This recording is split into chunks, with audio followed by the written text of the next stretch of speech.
bizi qəbrə qoyacaqlar. Hədisdə var, cəmaət gedəcək. Hamısının o gündən var. İndidən o günün fikrində olaq. Cəmaət qoyurlar, dostlar, övladlar, yaxınlar bizi qoyacaq qəbrə.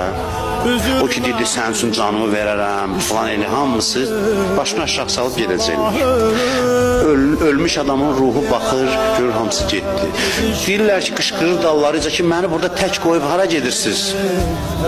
Hədis deyir ki, cəmaət gedəcək, bu fəryad eləyəcək, heç kəs eşitməyəcək. Başını salıb gedəcəklər. Allahdan nida gələcək, mənim bəndəm. Görürsən, tək qaldın.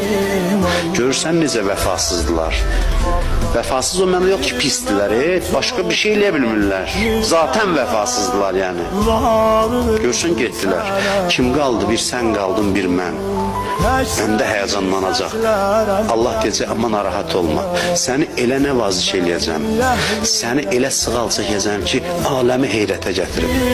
Düzdür, sən bunlara görə mənə günah edirdin. Bu adamlara görə məni unudurdun. Amma bil ki, səni elə nəvaziş eləyəcəm ki, görəcəksən, sən tək deyilsən.